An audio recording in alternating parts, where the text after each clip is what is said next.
January 6th on Netflix is shaping up to be the biggest WWE Monday Night Raw program in the history of WWE, and it will officially begin the road to WrestleMania. On this past Monday's Monday Night Raw, it was officially announced the first match for that show will be CM Punk versus Seth Rollins. Now, there are reports that WWE wants CM Punk a part of the main event of WrestleMania 41. With who? How does he get there? And how is this all going to work on the road to WrestleMania? I got the latest right here on Off the Script. Also, what will be the main event of Monday Night Raw's debut on Netflix on January 6th? Will it be CM Punk versus Seth Rollins? Or is WWE going to do something else for the main event on January 6th? I got what that will be right here on OTS. WWE wants to introduce a tribal championship for the Bloodline story. And we have a major return happening on AEW television, which may end up creatively being a mess if AEW doesn't play their cards right. All this and so much more on this episode of Off the Script for your Thursday, December 19th, 2024. We will start with CM Punk. WWE is approaching WrestleMania 41 season. If you guys watch the kickoff show on their social media platforms for the debut episode of Monday Night Raw on Netflix, Triple H stated last night from the WWE headquarters in front of a live audience that Monday night, January 6th, will officially begin the road to WrestleMania.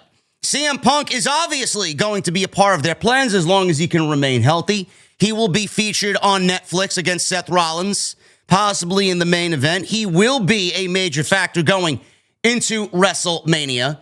And there is a rumor right now that WWE is considering Gunther defending the WWE Championship against CM Punk, possibly at the Royal Rumble. Now, this rumor goes back all the way to Survivor Series. That was the original rumor, that Gunther was going to defend the title against CM Punk at Survivor Series. But then CM Punk ended up in the War Games match with the OG Bloodline, doing a favor for Paul Heyman. Now, this is coming from WrestleVotes on their Backstage Pass Q&A via Sportskeeda. And they say, and I quote, in regards to CM Punk getting a WrestleMania match, which will be a title match, I've heard so many things on Punk, especially as of late with Roman Reigns being thrown in there. But the one main factor that I've heard almost all year is that they want Punk to be involved in a world title match. I don't know how the puzzle pieces are going to fit, but they want him at the top. I don't think it'll be with Cody Rhodes. So that's one title match out the window. Does he fit into the other one? I'm going to say yes at this point. I don't think it'll be Gunther. Bill Apter, that's the thing. I don't think it's Punk and Gunther. So if they want him involved with the title, then what do you do with Gunther? End quote. Now, this is a very interesting situation because legitimately, I talked about this on Monday. I talked about this on Tuesday with the Solid Monster on TNT 77. WWE's got several ways to go about this. Now, the fan in me, the fantasy booker in me, wants to see Rollins and Punk and whatever happens on January 6th directly lead into the Royal Rumble. Whoever wins that match, whether it's Punk or whether it's Rollins, they are going to get a championship match against Gunther at the Royal Rumble.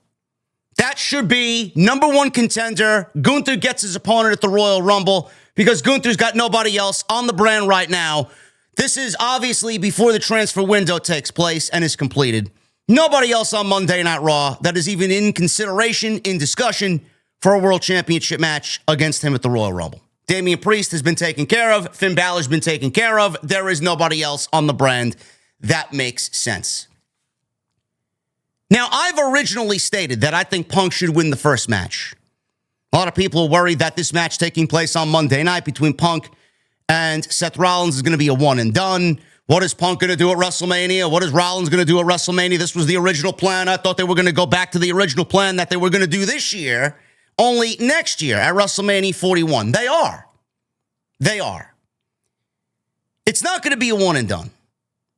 Both of these men will be involved with each other going into WrestleMania 41, and I do think it will be a multi-match series. Everything that Punk has done has been a multi-match series. He just came out of a multi-match series with Drew McIntyre. There's no reason to believe why he did 3 with McIntyre, and he's not going to do 3, or at least 3, with Seth Rollins. It is too early between Punk and Reigns. So I'm going to take Reigns out of the equation. I don't think Reigns is getting Punk at WrestleMania. It is a WrestleMania match. I mean, on any planet, it's a WrestleMania match. But it's not happening this year, especially with The Rock looming and Roman still eyeing the WWE Championship. I think Roman's got other plans, whether it's Rock, whether it's Cody, whether it's Rock and Cody, whether it's Jacob Fatu. He's got other plans. I don't think they're going to do that this year. They very well could. They could do Roman and Punk this year if they want, and then do Rock and Cody, which I would not mind at all. But we don't know what the plans are going to be. I'm specifically talking about these two gentlemen right here, Punk and Rollins. I originally wanted Punk to win the opening match here on January 6th. I'm going to change my mind. I am going to go with Seth Rollins beating CM Punk. I'm going to go with Rollins getting the match against Gunther. And I'm going to have Seth Rollins beat Gunther at the Royal Rumble for the World Heavyweight Championship. I don't know how they swing that. I don't know how they creatively get to that point, but I'm giving Rollins the World Heavyweight Championship. CM Punk is in the Royal Rumble. I'm going to have Seth Rollins aid in CM Punk getting eliminated from the Royal Rumble. And I called back to the Bret the Hitman Hart and Stone Cold Steve Austin situation from 1997. This is not the first time that I've mentioned this, and it wouldn't be the first time that CM Punk plays into throwbacks with Bret the Hitman Hart. So CM Punk in the Royal Rumble gets eliminated, or is eliminated with the help of Seth Rollins, who's not officially in the Royal Rumble, who just won the World Heavyweight Championship before earlier on the show against Gunther, because he doesn't want Punk to get his WrestleMania main event, and he is going to throw it in his face and do whatever he has to do to stop that from happening. Punk is the babyface here. If there's going to be one man in this feud that's going to play the babyface, it is going to be CM Punk. Rollins is going to play the role of the heel. So Punk is going to need to come from behind, and he needs to go through hurdles and jump through rings of fire to get his WrestleMania main event and get his World Heavyweight Championship and finish his own story. Rollins thinks, that's it.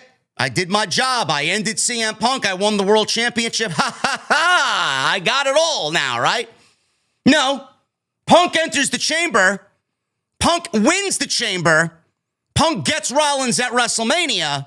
And then we get Punk versus Seth Rollins for the World Heavyweight Championship. That is your night one main event. And that is your WrestleMania moment for CM Punk. CM Punk wins the World Heavyweight Championship from Seth Rollins. And we are over and done with. And then we can move on to potentially Punk and the Summer of Punk in 2025. It would be very, very lame and lazy if WWE gives the world title to one of these guys. The other guy goes in the Rumble and wins the Rumble. And then we're just on this very smooth road to WrestleMania. No. No, there's got to be betrayals. There's got to be fucking pettiness. There's got to be hatred. There's got to be twists and turns. You can't book WrestleMania, especially with two great storytellers in Rollins and Punk. You can't book this very smooth. You can't book a smooth road to WrestleMania, man. One has to get the last laugh on the other, with the other coming from behind valiantly, trying to get what he thinks he deserves. And I think that's the way to do it. I don't know how you fill in the blanks inside what the Royal Rumble is going to do, and then going into the chamber, and then going into WrestleMania. Everything in between those major shows. That's the bridge to WrestleMania. What do you do in between those shows? That's up to them to come up with. But I think the solid idea here is, and again, I'm going to reiterate this, I thought Punk was going to be the one who wins match one. I'm going to go Rollins winning match one, getting Gunther. Punk is fucked out of the Royal Rumble because of Rollins. He wins the chamber. First, he's got to get into the chamber, qualified to get into the chamber, win the chamber, and then we're on the road to WrestleMania between Punk and Rollins, which is basically what the plan was going to be last year without the championship. And this year, it will be for the championship. I think that's the best way to go. I think they are each other's WrestleMania opponent. Instead of muddying up plans, I do think that WWE is going to be on their way to doing Rollins and Punk at WrestleMania. Now, what does that mean for the rest of the WrestleMania card? I genuinely think we're going to get Roman and Rock, and I think we're going to go Cody and either Cody Cena or Cody Orton. I think that's what we're doing. And then Kevin Owens, how he fits into all this, I think we go Kevin Owens and Sami Zayn.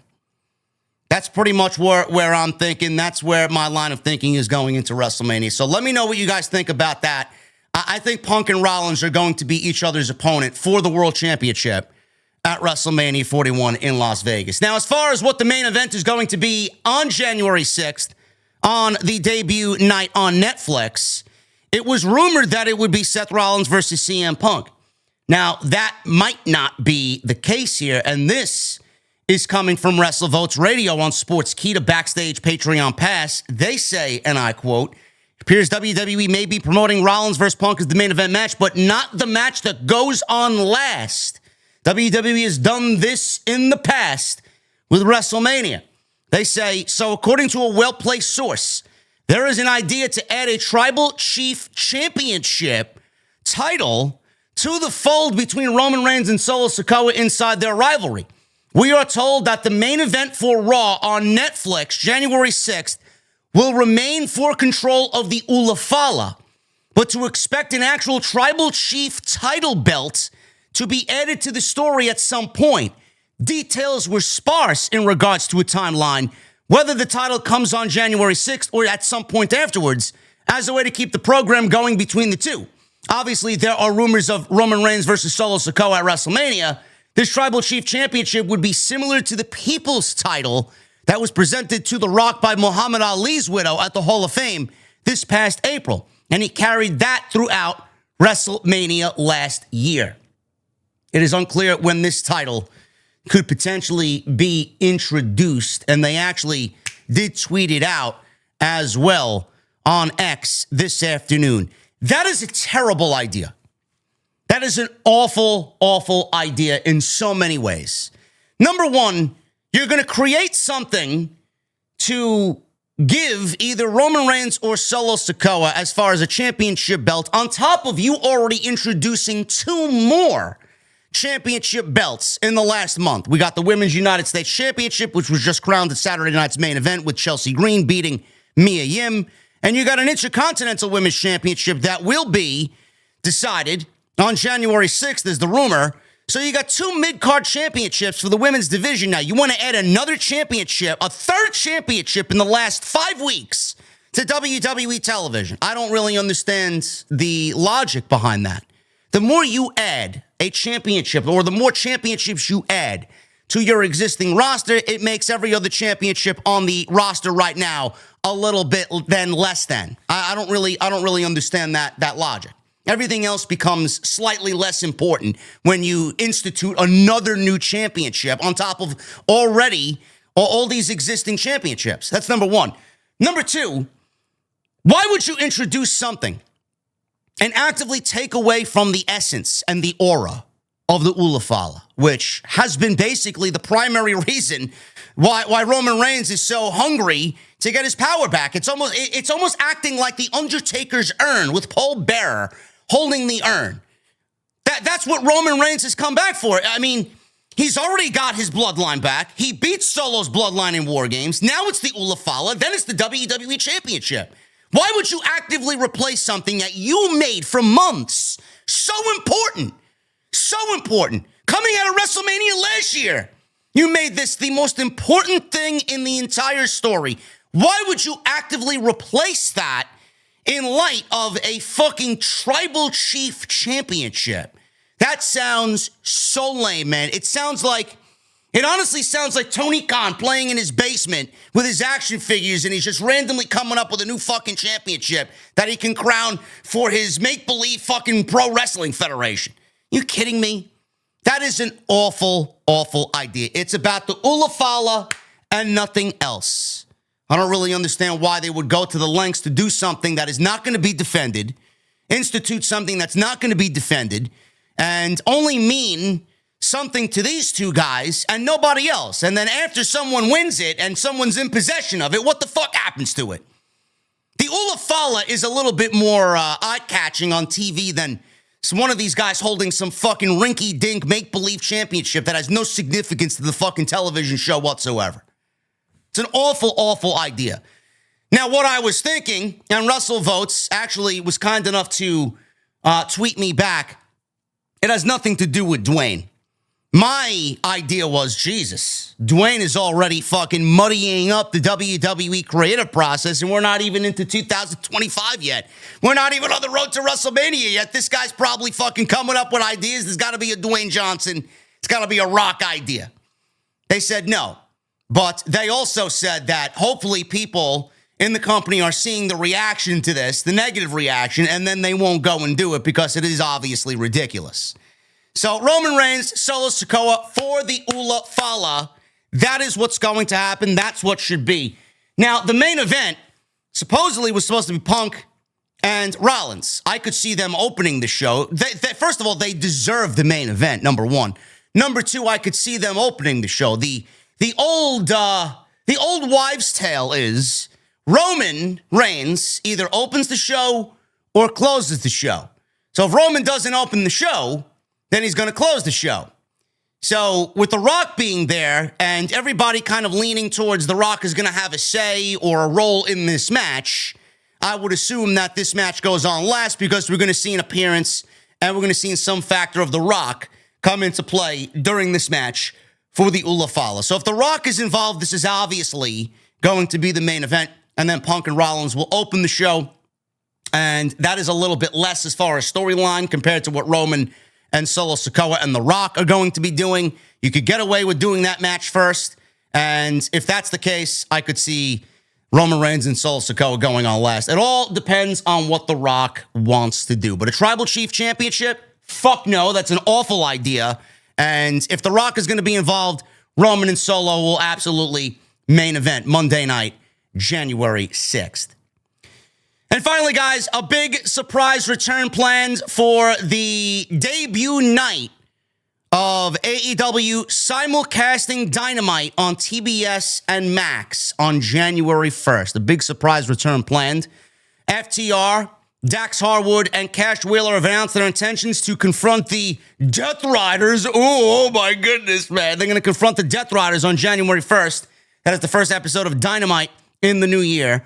Harwood and Wheeler, who are currently sidelined due to injuries sustained during an attack by the Death Riders on the December 14th episode of Collision, confirmed in a tape promo that they will be cleared in time to compete on this episode, which will be Fight for the Fallen, and that will be simulcast on both TBS and Max. The event will be held in their hometown of Asheville, North Carolina.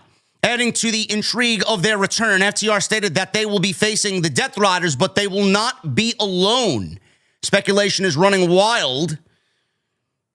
Something running wild in the AEW sphere. Sure thing, guys. Speculation is running wild that former TNT champion and fellow Asheville native Adam Copeland will rejoin the company and join forces with FTR. Copeland has been absent from AEW programming since breaking his leg in a match with Malachi Black in May at Double or Nothing. So he is ready for an in-ring return, and they are waiting for this moment to bring him back. Fail. Absolute fail.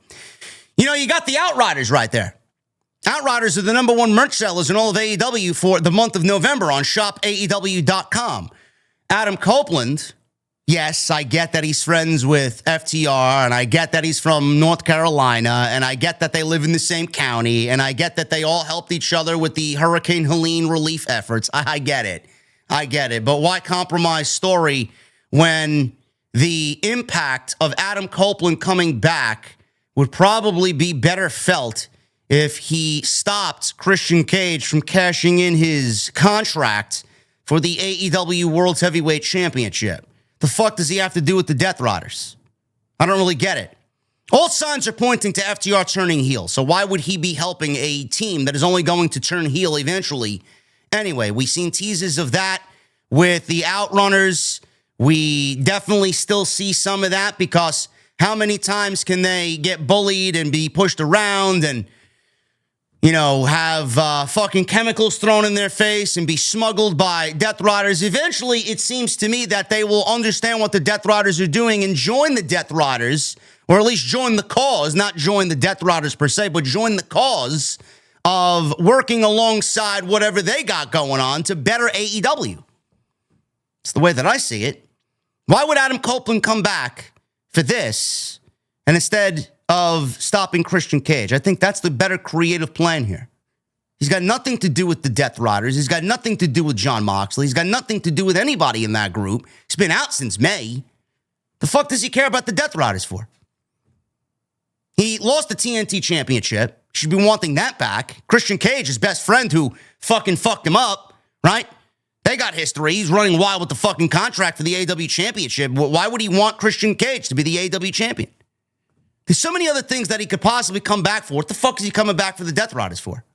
I just think that is going to be it's going to be a lackluster return, honestly, because the Death Riders storyline is ice cold. Jon Moxley's storyline is ice cold. His title reign is ice cold. Might as well call him Ice Cold Jon Moxley. He wants to fucking mimic Stone Cold Steve. Let's call him Ice Cold Stone Cold Steve Austin or Jon Moxley. Stone Cold Steve Austin mock is what Jon Moxley is. I don't really understand. We're 2 matches into this reign and it's already dead. And everybody else, when he beats Jay White and Orange Cassidy and Adam Page, what happens to them? And who's next? Who's next? Is Adam Copeland going to be next? None of these guys are going to beat Jon Moxley. Everybody is suffering worse because of Jon Moxley and the Death Riders, and so are the AEW ratings. So I don't really understand why this would be the plan for Adam Copeland to come back. Nobody is benefiting from this whatsoever. I get the cause. It's a great cause. Great. But everybody that is getting sucked into this Death Riders vortex is coming out worse for it on the other end. And I don't want that to be the same for Adam Copeland. Thank you guys very much for all of your support. If you did enjoy today's video, please make sure you hit that thumbs up down below and please hit that subscribe button. Make sure you guys are subscribed to the channel. We just hit 164,000 subscribers. Thank you guys very much. If you guys missed yesterday's Dynamite stream, this guy right here wore a hologram mask for 3 hours because we hit a beautiful community goal for that to happen. So if you guys want some laughs and you guys want some entertainment, that was a great stream last night. Had a great time doing it, and hopefully you guys enjoyed the comedy that came out of yesterday's Dynamite stream. So go check that out. Tuesday Night Titans with the Solid Monster, number 77 on Tuesday. Monday Night Raw, we covered Raw on Monday. Go check that out. Saturday night's main event, we covered that on Saturday night. Lots of stuff. If you missed it, it's all on the homepage. Hit that thumbs up. Helps us out in the algorithm. Leave a comment. Helps us out in the algorithm. And make sure you guys follow me on social media at JD from NY206. Remember, no SmackDown review tomorrow night. I have House of Glory commitments. SmackDown review will be live on Saturday afternoon, so look forward to that then. But I will have more news right here this week on Off the Script. I'll see you guys later.